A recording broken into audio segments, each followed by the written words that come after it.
Со донесувањето на законот за јавното обвинителство со кој бомбите веќе не постојат, се донесе член со кој истите не смеат да бидат ни во меморијата на граѓаните.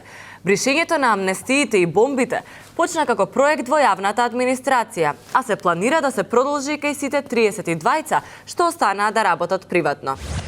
Се наоѓаме во институт во село Русиново, каде што наскоро ќе почне бришењето на меморијата за бомбите. Како оди процесот?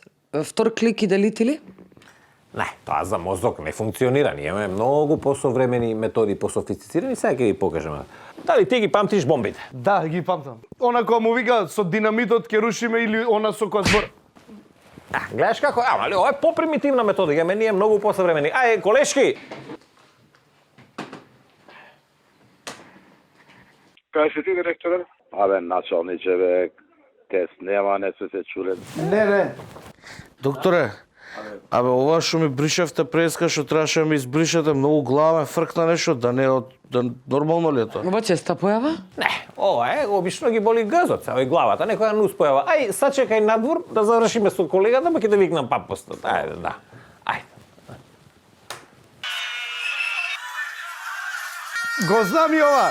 27 април, најцрниот ден за демократија да уништија све што е свето. И ова го знам. Ова е владењето на ВМРО. Ете, гледате, готово, фала. Носите го, готово. Фала ви, докторе, ми ги отворивте очите. Фала ви многу. Мислам, ја до сега не гледав ништо, али сега, фала ви. Фала ви. Фала. Ете, готово ги заборави бомбите, ова гарантирам ова. Сакате и вас сега да ви избришат меморијава? Не, ова е перење мозок. Не, за да е перење мозок треба да имаш мозок. Ова, граѓани, тоа е, мислам. Студио.